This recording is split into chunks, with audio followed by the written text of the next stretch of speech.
महाराज वशिष्ठ जी गए और जाकर के भगवान राम को कहा, ओ राम कराओ सब संजस राम कराओ सब संजस राम कराओ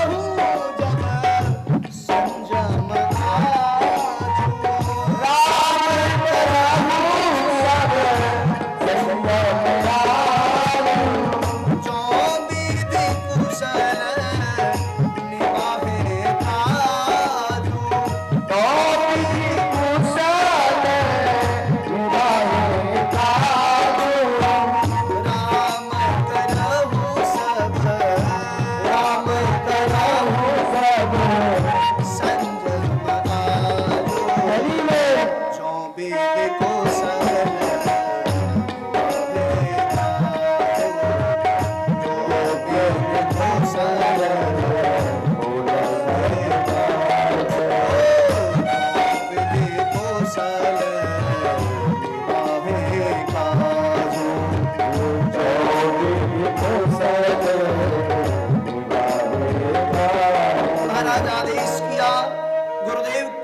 के बाद गुरुदेव ने जब आदेश किया, भगवान श्री राम मन में विचार करने लगे, यह बात तो अच्छी है, पिता वृद्ध होने को चले हैं तो उनके ऊपर जो कार्य का बोझ है उसको हमको स्वीकार कर लेना चाहिए, लेकिन अकेले हम क्यों स्वीकार करें? ध्यान दीजिएगा, यही मर्यादा पुरुषोत्तम की लीला है।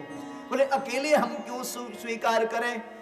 चारों भाइयों का जन्म एक साथ हुआ, जात कर्म संस्कार एक साथ हुआ, नामकरण संस्कार एक दिन एक समय एक मुहूर्त में एक साथ हुआ, और यहाँ तक कि विवाह भी एक दिन में एक मुहूर्त में एक समय में, और 4 मंडप भी नहीं बनाए गए, एक ही मड़वे में चारों भाइयों का विवाह भी हो गया। तो इस अवस्था में महाराज अकेले मैं राज्य गद्दी पर कैसे बैठ सकता हूं? महाराज मन में विचार करने लगे। प्रभु श्री राम बोले राज्य गद्दी पर अकेले नहीं, हम चारों भाइयों को बैठना चाहिए। बोलिए श्री रामचंद्र भगवान की जय। महाराज विचार करने लगे। अचानक से मन में विचार एक और आया, यदि कदाचित में, इसके पीछे 2 कारण हैं। देखिए, किसी भी राज्य का एक ही राजा हो सकता है, एक ही किसी राज्य का राजा हो सकता है।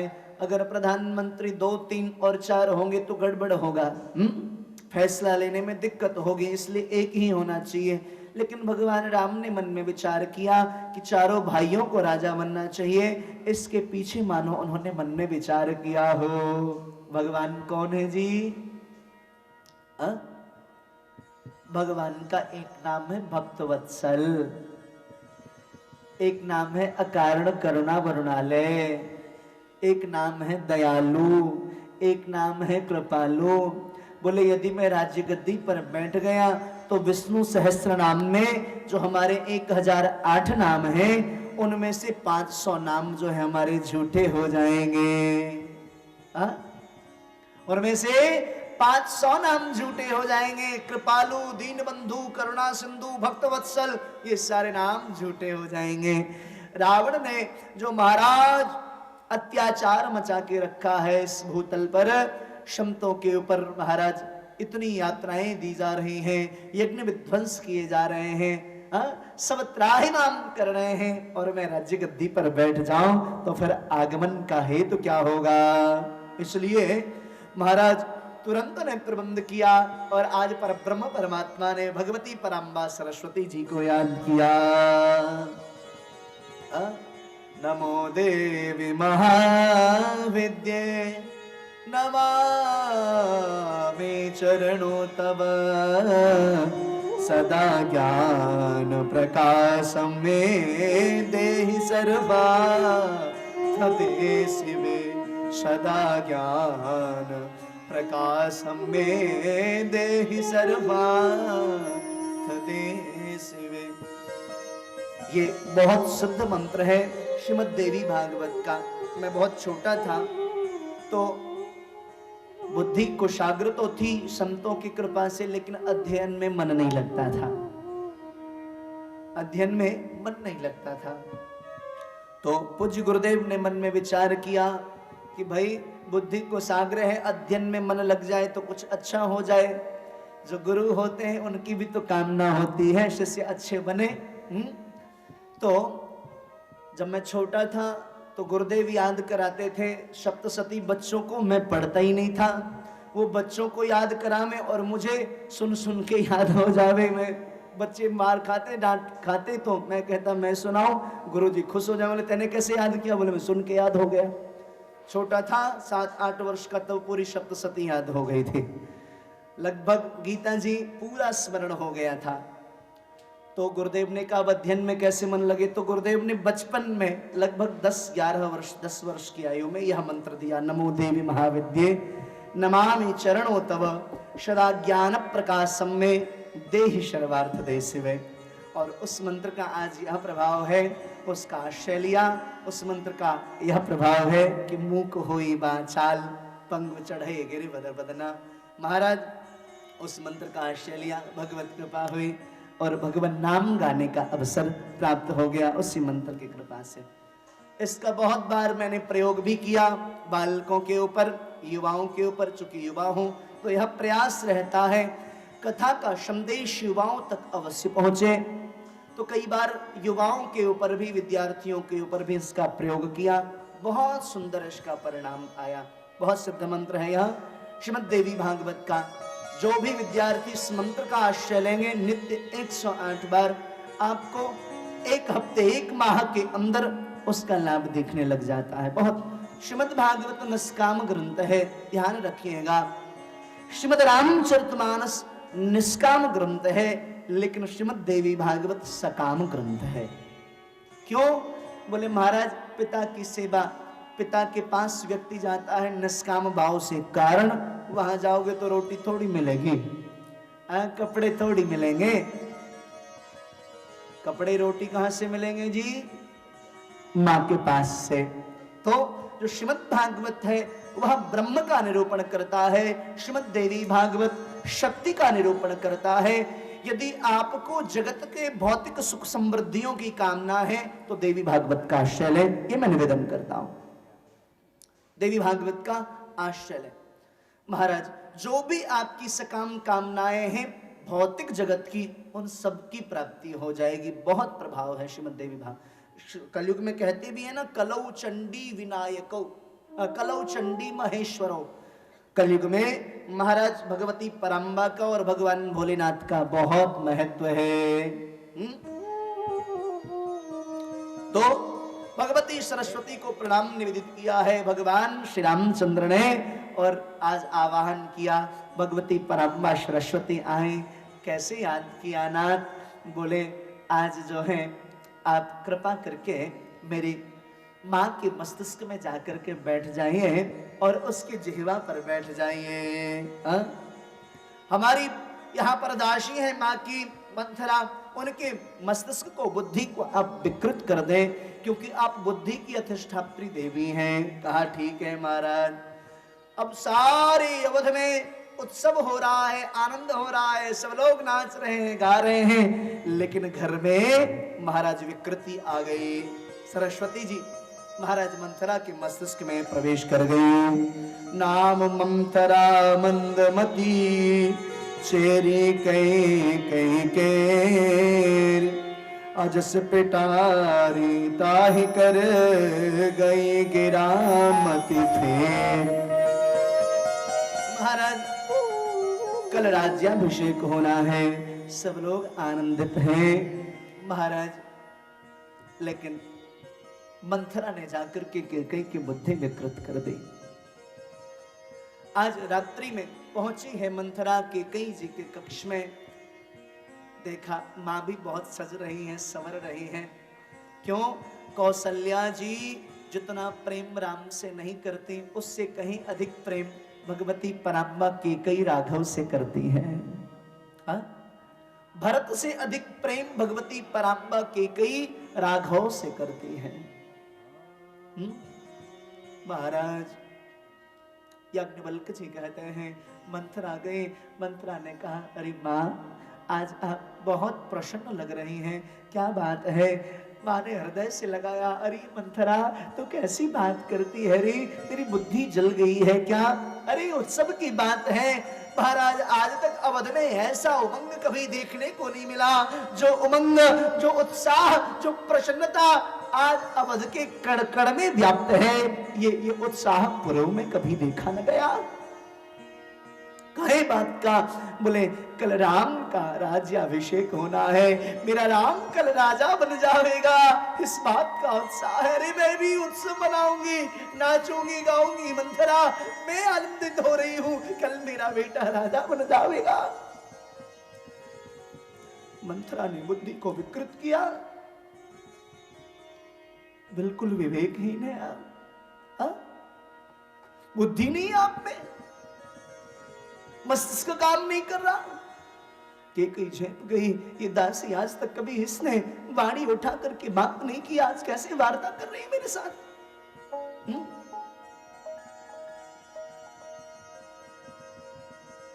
कैसे वार्ता कर रही है? बहुत करुण प्रसंग है, आप ध्यान पूर्वक श्रवण करें, बहुत करुण प्रसंग है। भगवान याज्ञवल्क्य कहते हैं कि कहीं ने कहा तू कहना क्या चाह रही है बताना। बोले राम राजा बनेंगे उससे तुझे क्या लाभ मिलेगा?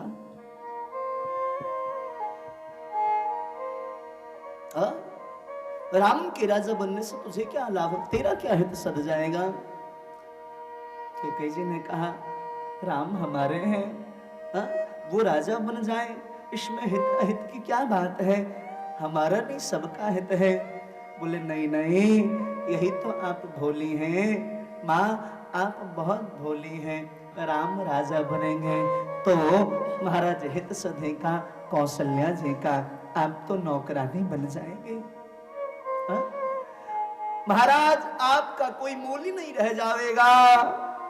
इसलिए यदि आपके अंदर थोड़ी भी शक्ति और सामर्थ्य है तो इस राज्याभिषेक के कार्य को आप स्थगित करवा दें, रोक दें। क्यों? यदि राम राजा बन गए तो आपका जीवन नरक हो जाएगा, जीवन व्यर्थ हो जाएगा, किसी मतलब जीवन नहीं रहेगा। महाराज भगवान याज्ञवल्क्य कहते हैं भरद्वाज जी महाराज से, कैकेयी की बुद्धि विकृत हो गई, परिवर्तित हो गई, क्या किया जाए? मंथरा आप ठीक कहते हो, आप ठीक कहते हो। मंथरा ने कहा आप स्मरण करिए, महाराज जब देवासुर संग्राम हो रहा था तो आपने राजा दशरथ जी महाराज की रक्षा की थी, और उस समय उन्होंने आपसे कहा था कि आपको जो चाहिए आप मांग लो। उन्होंने आपने कहा समय आने पर मांगूंगी, अब वह समय आ गया, वह 2 वचन आप मांग लीजिए जो वह देना चाह रहे थे।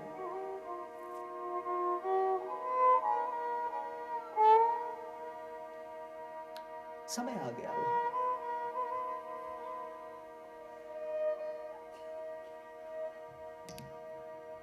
शिवरंजनी क्या वो कथा के बाद बजाएंगे?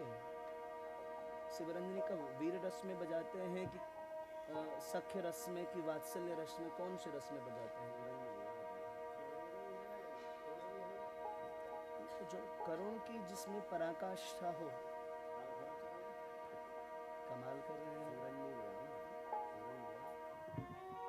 जो आपको अच्छे से आता हो वह कार्य करिए, करुण होना चाहिए और गंभीरता पूर्वक करिए। दे दो आप साथ दीजिए इनका। बोले रामचंद्र भगवान की।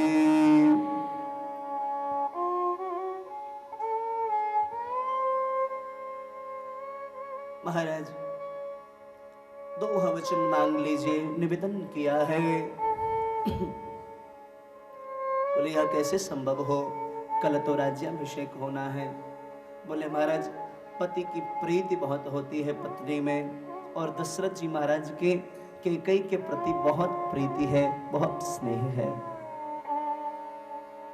महाराज कैकेयी जी ने उसी समय अपने समस्त श्रृंगारों का परित्याग कर दिया, वल्कल वस्त्र धारण कर लिए और कोप भवन में चले गए। पहले के जमाने में भाई लोग जब मकान बनाया करते थे तो स्त्रियों को रोटने का कक्ष एक अलग से बनाया जाता था। उस कक्ष का नाम होता था कोप भवन। कोप भवन में जाकर के विश्राम कर गए। उसी समय दशरथ जी महाराज का आना हुआ। दशरथ जी ने महाराज कैकेयी जी को उनके कक्ष में ढूंढा, कैकेयी न मिले। महाराज क्या किया जावे, चारों ओर ढूंढा। दशरथ जी विचार करने लगे। प्रातः काल हुआ, सूर्योदय के समय में राजा दशरथ जी ने कैकेयी जी को ढूंढते ढूंढते जब देखा, कोप भवन में जाकर के रुदन कर रही है कैकेयी। दशरथ स्तब्ध रह गए। देवी क्या बात है, आप उदास हैं? हाँ? सारी अयोध्या दुल्हन के तरीके से सजी हुई है, जन जन में मंगल का वातावरण छाया हुआ है। यहाँ के पशु पक्षी किन्नर महाराज सब लोग आह्लादित हो रहे हैं। क्या वृद्ध, क्या बुजुर्ग, क्या नर, क्या नारी, सब आनंदित हो रहे हैं, पर आप रुदन कर रही हैं। कोई त्रुटि हो गई हमसे, कोई भूल हो गई हमसे? राम को आप बहुत प्रेम करती हैं, आपका राम राजा बनने जा रहा है। कैकेयी स्तब्ध हो गई। बोले यही तो मैं कहना चाह रही हूं। मेरे से बिना पूछे आपने राम के राज्याभिषेक की तैयारी कर कैसे ली? दशरथ जी ने कहा, देवी कैसी बात करते हैं आप? सारी अयोध्या जानती है, सारी मिथिला जानती है कि महाराज जितना प्रेम कौशल्या राम से नहीं करते, उससे कहीं अधिक प्रेम कैकेयी से करते हैं। बहुत प्रेम करती कैकेयी श्री राम से। राम भोजन न करे तो कैकेयी महाराज उदास हो जाती है। जब तक राम भोजन न करे तब तक कैकेयी भोजन नहीं करती।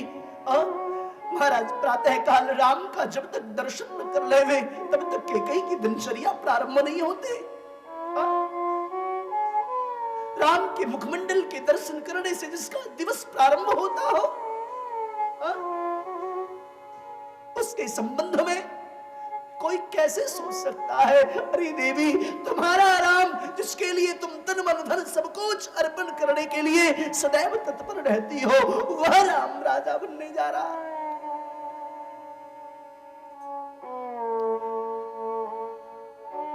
कैकेयी जी ने कहा, यही तो हमें पसंद रही। दशरथ जी महाराज सुनकर के स्तब्ध हो गए। कैसी बात करती है?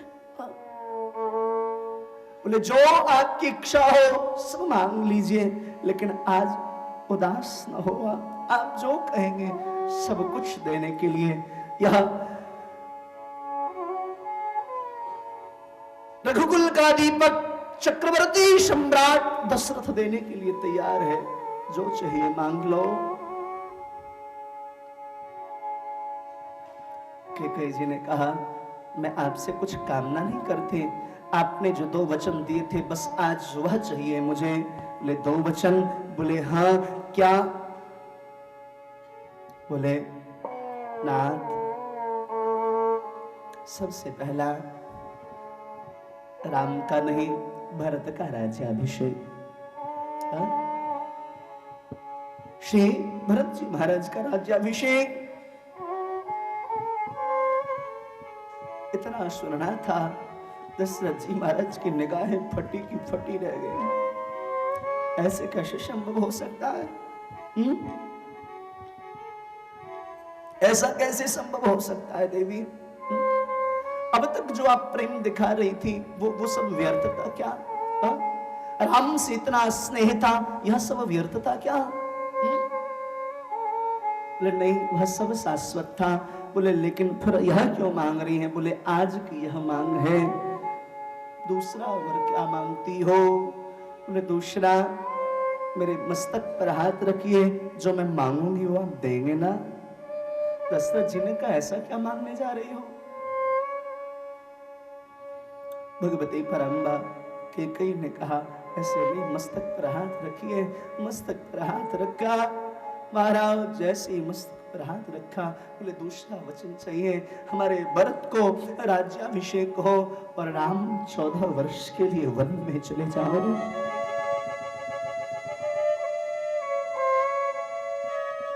हृदय विदीर्ण हो गया श्रीमद दशरथ जी महाराज का। ये कैसे मान लिया आपने?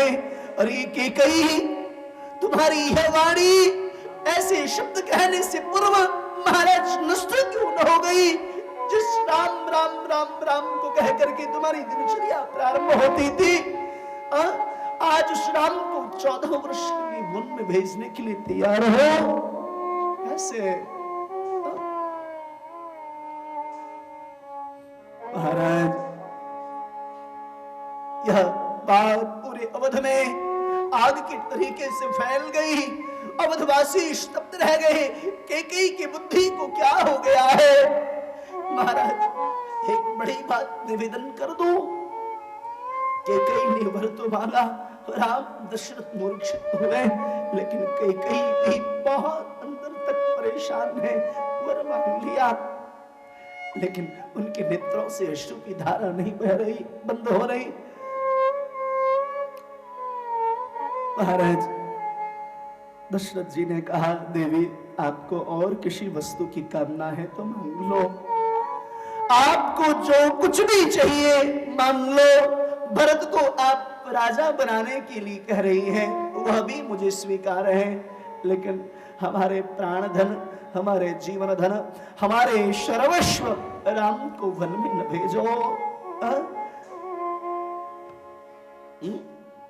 14 वर्ष राम वनवासी, यह न करो। महाराज कैकेयी जी को तो मानो महाराज पत्थर हो गई हो, वह विवश कर दिया, नहीं आपको देना ही पड़ेगा।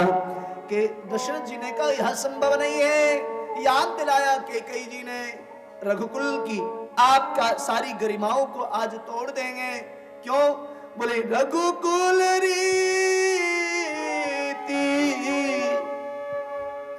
सदा चली आई, प्राण जाए पर बचन न जाए। महाराज यह आप ठीक नहीं करेंगे, रघुकुल की जो परंपरा है वह नष्ट हो जाएगी।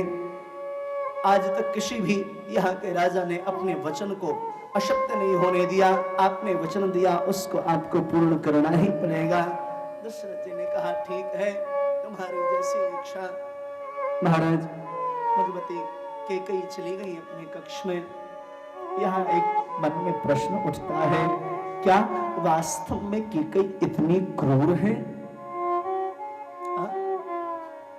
क्या वाकई में कैकेयी का हृदय पत्थर हो चुका है? ऐसा संभव है क्या? जो राम के मुख देखे बिना जिसका जीवन प्रारंभ हो रहा हो, वह 14 वर्ष के लिए वन में भेजने के लिए विवश कर दे, ऐसा संभव है क्या? नहीं, ऐसा संभव नहीं। यह सारी राम की लीला है। एक बहुत गुप्त बात आज मैं आपको बता दूं, यह जो भी हो रहा है श्री राम की इच्छा से।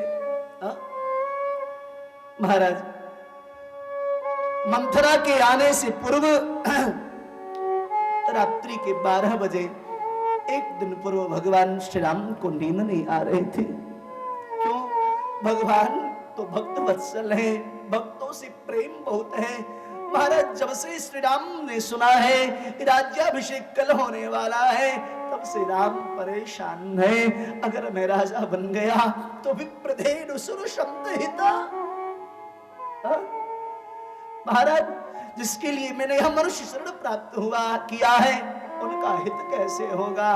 मेरे प्यारे हो, मैं बार बार निवेदन करता हूं, जगत में महाराज जितना प्रेम जगत के लोग, जितना प्रेम आपको हमारा ठाकुर करता है, जितना प्रेम आपको आपका इष्ट करता है, उतना प्रेम जगत में आपसे कभी कोई किसी भी परिस्थिति में कर ही नहीं सकता। यह बात नितांत सत्य है। जिसको कल राजा बनने की इच्छा है, राजा बनने की स्थिति बन गई है, वो गया, रात को दिन भर परेशान है, राजा बन जाऊंगा तो उन भक्तों का क्या होगा? जो सबरी बैठी है, बोल बोल कागा मेरे राम कब आएंगे? आस लगा के बैठी है, राघवेंद्र आएंगे। पंचवटी के उन संतों का क्या होगा जिन्हें पता चला पर ब्रह्म परमात्मा मनुष्य योनि धारण करके आए हैं। महाराज वर्षों से पंचवटी में चित्रकूट में बैठ करके हमारी प्रतीक्षा कर रहे हैं। साहब, उनकी क्या दुर्दशा होगी? निश्चय किया चाहे कुछ भी हो जाए, उन भक्तों के लिए, उन संतों के लिए, उन ब्राह्मणों के लिए कल राम राज्य पद पर राजा के पदवी को स्वीकार नहीं करेगा। मेरे प्रेमियों, ऐसा कौन कर सकता है? अपने जीवन को दांव पर लगा दिया, नहीं नहीं कल हम नहीं जाएंगे। पर कैसे संभव है? राज्य में उत्साह है, छोटे छोटे बच्चे, अरे कल हमारे राम राजा बनेंगे। छोटे छोटे बालक आनंदित हो रहे, मेरे परमात्मा राजा। देवता आनंदित हो रहे हैं, उत्सव मना रहे। बोले कैसे किया जाए? राम धर्म संकट में है। बोले ऐसी अवस्था में मेरा साथ कौन देगा? बोले राम को भी सर्वाधिक प्रेम के कई से है। भटकते भटकते रात के 12 बज गए, मुख में सुबह से एक घूंट पानी का नहीं डाला, एक तिनका नहीं डाला। महाराज रात्रि के समय में पहुंचे माँ के कई के पास। बोले शायद मेरी माँ मेरी व्यथा को नष्ट कर देवे। रात को 12 बजे ठाक ठाक दरवाजा बजाई। माँ ने गहरी निंद्रा में प्रवेश कर चुकी थी। महाराज राम ने आवाज लगाई, माँ ममतामयी है, माँ करुणामयी है, माँ स्नेह की प्रतिमूर्ति है, माँ वात्सल्य की प्रतिमूर्ति है। आपके जीवन की व्यथा को इस कराल कलिकाल में, इस संसार में अगर किसी के अंदर नष्ट करने की क्षमता है तो वो सिर्फ और सिर्फ माँ में है, और संसार में कोई आपके कष्ट को नष्ट नहीं कर सकता।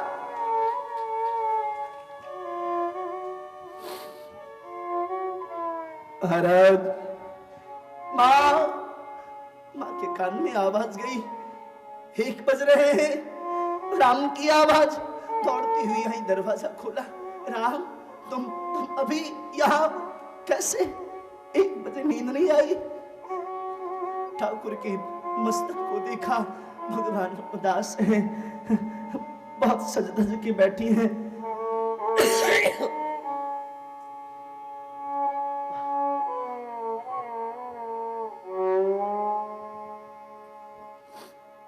के कहीं श्रृंगार है मस्तक पर, राम के मुख पर उदासी। बोले मैं उत्साहित हूं, मेरा बेटा उदास है। बेटा क्या बात है? कल तुम राजा बनने जा रहे हो और तुम्हारे मुखमंडल पे ये उदासी, ये मायूसी, ये खामोशी, ये क्यों?